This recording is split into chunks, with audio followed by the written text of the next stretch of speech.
उसके लिए ठीक कोर्ट है है आशीष और भाई, उसी मैं प्रशांत पटेल जी के पास चलूं, लेकिन कहूंगा ये संतोष का विषय है कि कम से कम इसमें ये सवाल नहीं उठाया गया कि भाई नोटिस दिया था कि नहीं दिया था, प्राधिकरण ने, फलाने ने, ढिकाने ने, चिट्ठी आई कि नहीं आई है, 15 दिन का समय दिया गया खाली करने का मकान के नहीं, आदि आदि ऐसे प्रश्न कम से कम कश्मीर के उसमें नहीं उठ रहे। बाद में उठने लगे नहीं पता, लेकिन अभी शायद जनमत का दबाव इतना ज्यादा है कि वो प्रश्न नहीं उठ रहे।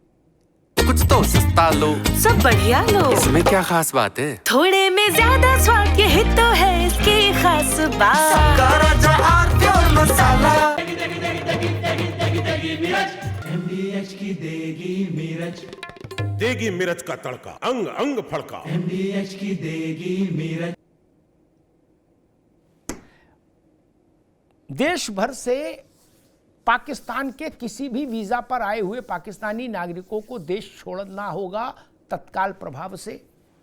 हर किस्म के वीजा निरस्त था।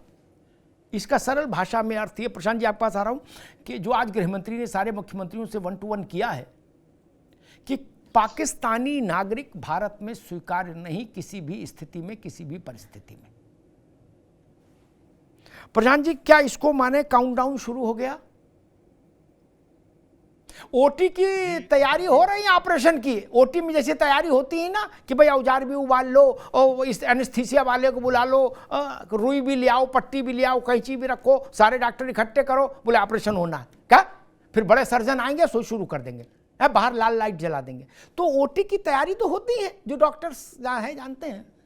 ये क्या ओटी की तैयारियां हो रही हैं, फिर बड़े डॉक्टर आएंगे और ऑपरेशन शुरू। जी अमिताभ जी नमस्कार। बिल्कुल आप सही कह रहे हैं। और कल हम सभी ने माननीय प्रधानमंत्री जी का बिहार में जो उनकी जो कार्यक्रम था उसमें उन्होंने संबोधित किया और वो लगभग 1.5 मिनट अंग्रेजी में भी बोले।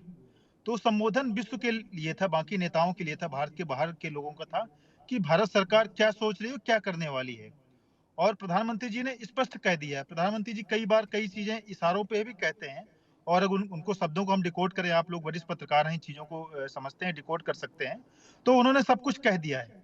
और कल भी कई देशों के, महत्वपूर्ण देशों के राजनयिकों के साथ बैठक हुई है, विदेश मंत्रालय और पीएमओ के लोगों की, उनको भी डिटेल 3 घंटे ब्रीफ किया गया है।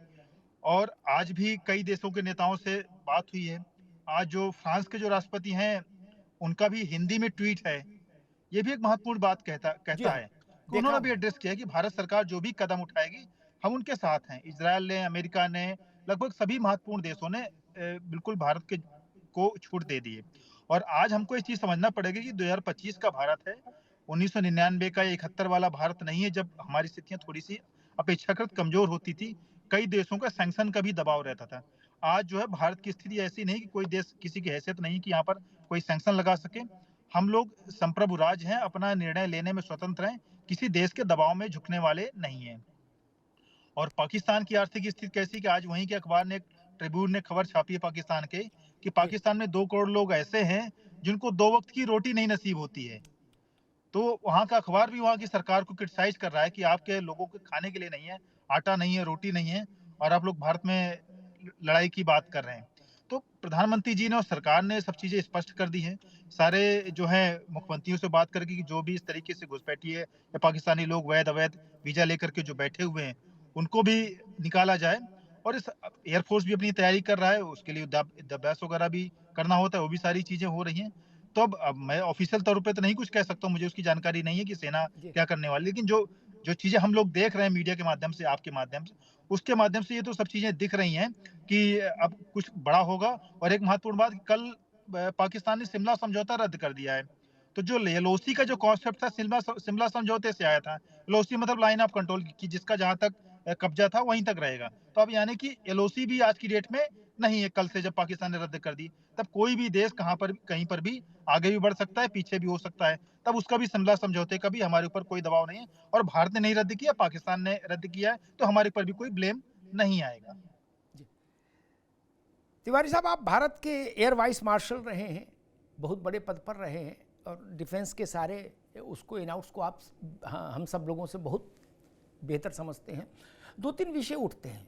एक तो 65, 71 और कारगिल के समय का भारत और 2025 का भारत, उसमें बहुत अंतर दिखता है। 65-71 से तो बहुत ही अंतर दिखता है, मतलब दसियों गुना अंतर दिखता है। तब सड़कें नहीं थी कहीं, है, पाँव में जूता नहीं था आर्मी के। अब तो वैसी स्थितियां नहीं है, सब चीजें चकाचक हैं जैसे दुनिया के बड़े मुल्कों में वैसे यहाँ। और इसके उलट पाकिस्तान जैसा 65 में था, 71 में था, उससे दसियों गुना नीचे चला गया। एक तो ये, और दूसरा जो मुझे लग रहा है कि शिमला समझौता, पाकिस्तान ने इसको एक कार्ड के रूप में इस्तेमाल करने की कोशिश की, लेकिन जहां तक मैं शिमला समझौता को समझता हूं, शिमला समझौते का मान तो पाकिस्तान ने कभी नहीं रखा। और मान लीजिए खत्म भी कर दे तो क्या फर्क है? कुछ विद्वान कह रहे हैं यूएन में चला जाएगा। मैंने कहा यूएन में जाए चाहे वहीं सो जाए, यूएन की आजकल कोई सुन रहा है? ना यूक्रेन जैसा बच्चा सुन रहा है, ना रूस जैसा बड़ा सुन रहा है? वो अपना भजन किए जा रहे हैं यूएन वाले। Who cares for UN? Tiwari साहब। अमिताभ जी, मैं आपको 1948 में थोड़ा पीछे ले जाऊंगा।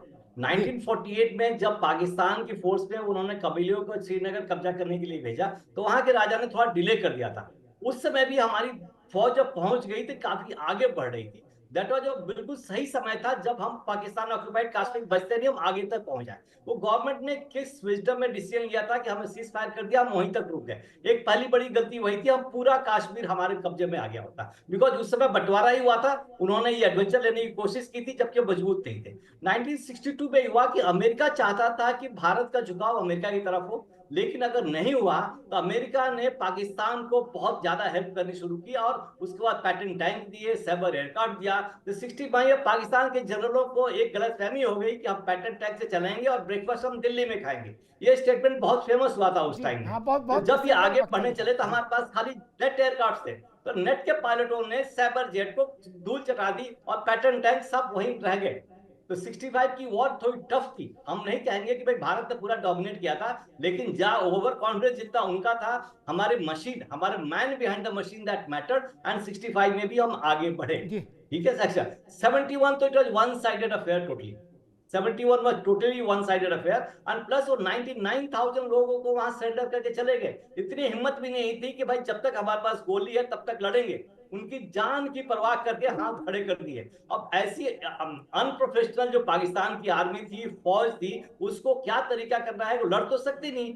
उसी के माध्यम से ये प्रॉक्सी वॉर करके टेररिस्ट एक्टिविटी और अपने जो उनके स्पेशल फोर्स के ट्रेंड ऑफिसर्स हैं उनके साथ उनके भेज के ये सब एक्टिविटी करा रही है इंडिया में 30 ईयर्स से। वो इनडायरेक्टली वहां के भी डिफेंस मिनिस्टर ने मान ही लिया। अब जहां तक सॉरी मैं भूल गया, जहां 671 और अब कारगिल में भी, कारगिल का वॉर जो हुआ तो ये लोगों ने अगेन परवेज साहब ने एक उनके जानकारी के साथ वो ऐसी पोस्ट पर पहुंच गए कि हम डोमिनेट करेंगे, लेकिन डोमिनेटेड थी। स्लोप्स देखें आपने, काफी कवर किया था स्लोप अपवर्ड से, लेकिन हमारे लोगों की हिम्मत, हमारे यंग मेजर पांडे, बत्रा, ये लोग सब गोलियां खाते हुए ऊपर चढ़े और कारगिल को खत्म कर दिया। जबकि हमारी सरकार ने एक डिसीजन लिया था कि हम एलओसी क्रॉस नहीं करेंगे, तो लेकिन हमारे एयरक्राफ्ट क्रॉस करने चाहिए थे, क्रॉस कर दिया। अच्छा तिवारी जी एक मिनट, जो बात अभी प्रशांत जी कह रहे थे और वही बात अब फिर आ गई, तो एक आदर्श भारत असल में क्या है? भारत का आज का नहीं, आप 2500 वर्ष का इतिहास देखिए। भारत मर्यादाओं में जरूरत से ज्यादा बंधा रहता है, ऐसा देश है। बोले भाई मर्यादा नहीं छोड़ेंगे, अब दूसरा कुछ करे, हम तो ऐसा नहीं करेंगे, ये भाव है। पृथ्वीराज नहीं तो गौरी को कभी कब मार दिए होते, लेकिन भारत तो भारत है। राणा सांगा ने इब्राहिम लोधी को के लड़के को कब्जे में ले लिया, इब्राहिम लोधी को मुर्गा बना दिया, लेकिन छोड़ दिया। ये एलओसी भी एक बवाले जान है थी नहीं, बोले भाई एलओसी क्रॉस नहीं करेंगे। मुझे याद है कारगिल का समय था, अटल जी प्रधानमंत्री थे, मैं उस युद्ध को कवर कर रहा था। मैंने अटल जी की सरकार का वो धर्म संकट देखा और अटल जी का व्यक्तिगत धर्म संकट देखा। भाई एलओसी क्रॉस नहीं करेंगे क्या? लेकिन जो बात अभी प्रशांत ने बड़ी अच्छी बात कही, चलो जान छूटी क्या? शिमला समझौता खत्म हुआ, एलओसी की जान छूटी, अब चाहे रेलम रेल इधर से जाओ चाहे उधर से जाओ। तिवारी जी नहीं जी, मैं शिमला समझौता के बारे में आना चाहूंगा, थोड़ा भूल गया था। शिमला समझौता तो पूरा पाकिस्तान के फेवर में लोडेड था। हमने जितनी भी जमीनें जीती थी, जितना भी लिया था, हमने सब सरेंडर कर दिया। उसके अलावा उनके 90,000 जवानों को भेज दिया। हमारे एयरफोर्स के कम से कम 30 अफसर थे जो इजेक्ट करके वहां पर पीओडब्ल्यू बने थे, उनको वापस नहीं लिया। उनमें कितनी हालत खराब हुई, काफी लोगों से उनके घर वालों ने गवर्नमेंट से अपील करते रहे, फिर भी कोई एक्शन नहीं लिया गया। उसमें कई वहीं मारे गए। 71 का जो ऑपरेशन था, एलओसी क्रॉस नहीं करेंगे, खाली इनका मेन इंटेंशन यही है कि हम थर्ड पार्टी को इन्वॉल्व करने की कोशिश करें समझौता के लिए। बट पाकिस्तान को यह समझ में नहीं आ रहा कि भारत की इमेज विश्व में कुछ अलग हो गई है। पहले ही लोगों ने सपोर्ट करना शुरू कर दिया है। यूएसए ने भी कह दिया कि बांग्लादेश आपका है, आप जैसे हैंडल करना करो, पाकिस्तान को जैसे हैंडल तिवारी करना जी, करो। मैं वही रोकना चाहूंगा, मेरे साथ मुल्ला खान साहब भी जुड़ गए। तिवारी जी रोकना चाहूंगा। मेरे पास है प्योर पाव भाजी का मसाला, प्योर पाव भाजी मसाला, पाव भाजी को टेस्टी बना डाला। सबका राजा आल प्योर मसाला। बढ़िया है, क्यों है? प्राकृतिक हल्दी, मिर्ची, धनिया। नहीं, मिर्ची, धनिया, हल्दी, MDH। मसाला